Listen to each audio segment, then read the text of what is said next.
B S C کر رہی ہے، ٹیوٹر گھر میں آتا ہے اس لڑکی کو پڑھانے کے لیے، اور تنہائی میں بیٹھ جاتے ہیں، دونوں کمرے کے اندر بیٹھتے ہیں نا، ماں اپنے باقی بچوں بچیوں سے کہتی ہے خبردار کوئی اونچا نہ بولے اور کوئی بہن کے کمرے میں داخل نہ ہو۔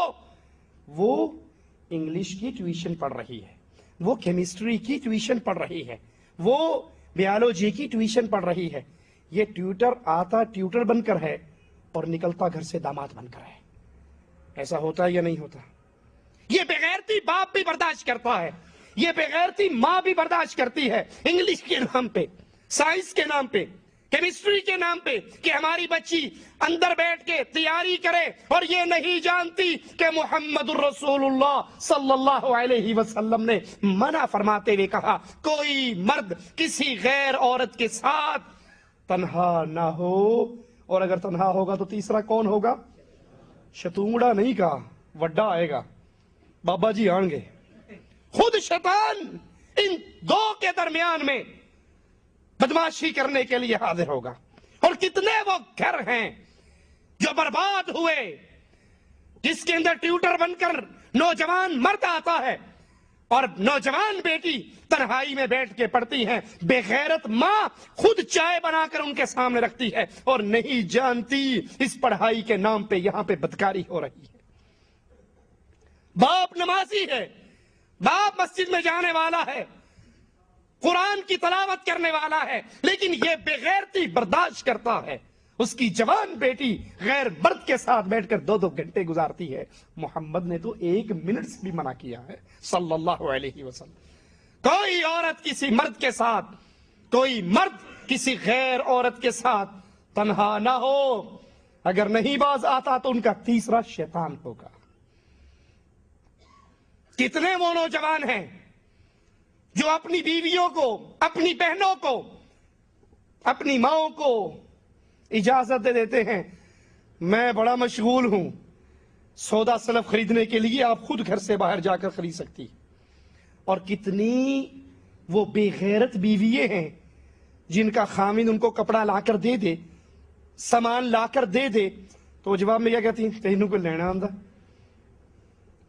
تو 400 روپے کا سوٹ لایا، میں 300 کا لائی، وہی سوٹ جو تو 400 کا لایا وہی سوٹ میں 300 کا لائی، نہ تجھے کلر کمبینیشن کا پتا ہے، نہ تجھے کپڑے کی کوالٹی کا پتا ہے، نہ تجھے لین دین کا طریقہ پتا ہے، اور یہ نہیں سمجھتی کہ یہ جو 100 روپے کا ڈسکاؤنٹ ہوا ہے یہ کیوں ہوا ہے؟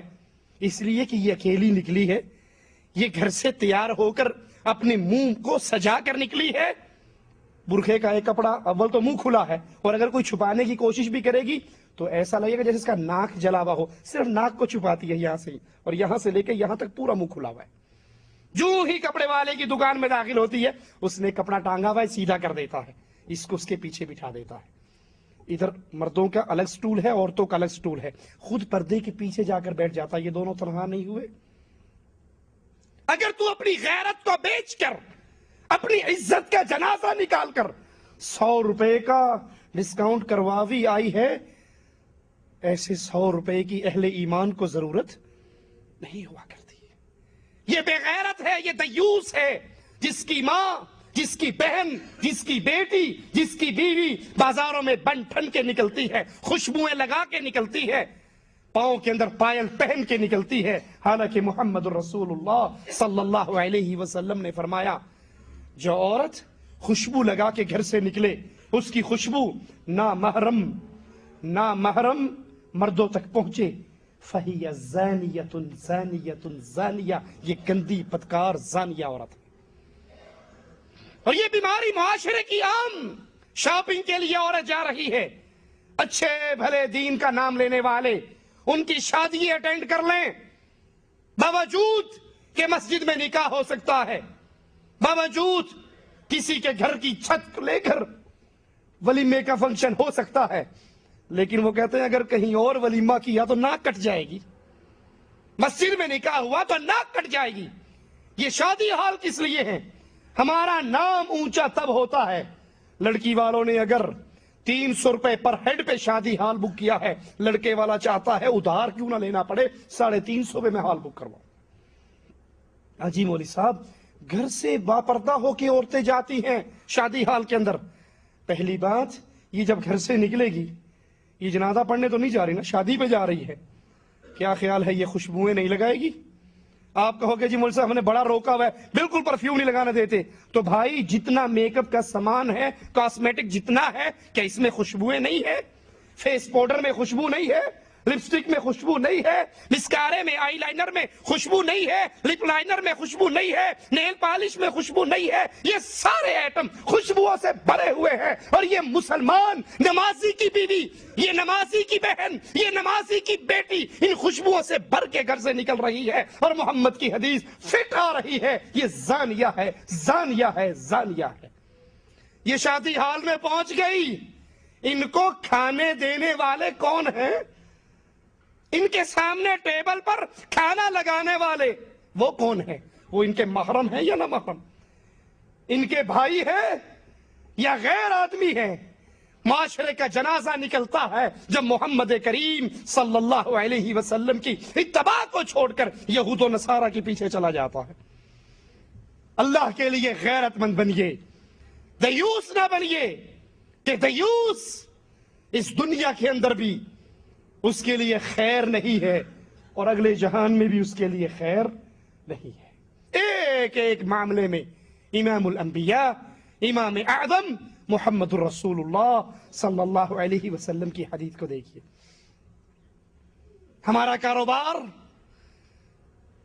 اس میں اللہ کی قسم عام روٹین ہے، اللہ کی قسم یہ چیز اتنے کی آئی، اور وہ اتنے کی نہیں بھی آئی بھی ہوگی تو سامنے والا کہتا ہے یار اس نے قسم اٹھا دی اور کیا بچا۔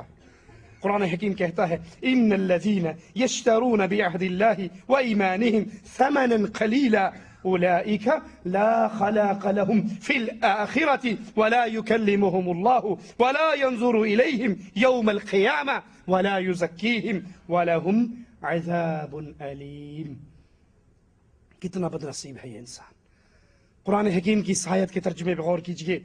جو لوگ مول لیتے ہیں اللہ کے عہد اور اپنی قسموں کے بدلے تھوڑا مول، ثمنا قلیلا، وہ قسم اٹھا کر، وہ جتنا مرضی لے لے، جو بندہ جھوٹی قسمیں اٹھا کر بیچ رہا ہے، آخرت کے مقابلے پہ یہ تھوڑی چیز ہے نا جس کے اوپر راضی ہوا۔ جو تھوڑا مول لیتے ہیں ان لوگوں کا آخرت میں کوئی حصہ نہیں، اور نہ اللہ ان سے کلام کرے گا، نہ ان کو اللہ پاک کرے گا، نہ ان کی طرف دیکھے گا، اور ان کے لیے دردناک عذاب ہوگا۔ اب سوچئے جس کے عذاب کے بارے میں اللہ گواہی دے رہا ہے کہ وہ دردناک عذاب ہوگا، وہ عذاب کتنا دردناک ہوگا۔ صحیح بخاری میں ہے کہ یہ آیت جھوٹی قسمیں کھا کر مال بیچنے والوں پر نازل ہوئی، ان کے بارے میں نازل ہوئی۔ دکاندار ہے، کاروباری ہے، جھوٹی قسم اٹھاتا ہے، اللہ کی قسم 10 ریال کی میری خرید ہے، اس کے لیے ہیلے اور بہانے تراشتا۔ اور عجیب بات، آپ یہ جھوٹی قسم اٹھانے والوں کو اکثر دیکھو گے، وہ قسم اٹھائے نا 10 ریال کی میری اپنی خرید ہے، اور بندہ اس کی دکان سے باہر نکلنے لگے، پہلے تو کوشش کرے گا 10 میں ہی نکل جائے، اچھا یار تو نہ فائدہ دے، پروفٹ نہ دے، 10 کی لے لے۔ دیکھا یہ بندہ جا رہا ہے 10 کی لیتا، کہتا چلو روپیہ کرو پالا گا تو 8 دی لے لا 9 دی لے لا۔ اگر یہ اللہ کی قسم واقعی تیری 10 کی خرید ہے تو جس پہ قسم اٹھائی ہے اس سے نیچے تو کیسے اتر آیا؟ یہ جھوٹ بول کر، جھوٹی قسمیں اٹھا کر یہ سمجھتے ہیں کہ ہم نے بہت مال اکٹھا کر لیا، دنیا کی خیر اکٹھی کر لی، اور بھول جاتے ہیں کہ قیامت کے دن اس پر کتنی شدید اللہ کی وعید ہے۔ صحیح مسلم میں ہے، ابو ذر رضی اللہ عنہ وارضاہ فرماتے ہیں رسول اللہ صلی اللہ علیہ وسلم نے فرمایا قیامت کے دن اللہ عز و جل 3 بدنصیب ایسے ہیں جن کی طرف نہ دیکھے گا، نہ ان سے بات کرے گا، نہ ان کے گناہوں سے ان کو پاک کرے گا، اور ان کے واسطے سخت عذاب ہوگا۔ جس کے گناہوں کو اللہ معاف کرنا چاہے اس کا منظر کیا ہوگا؟ حدیث میں آتا ہے ایک شخص کو لایا جائے گا، اس کے آنے سے پہلے ہی مالک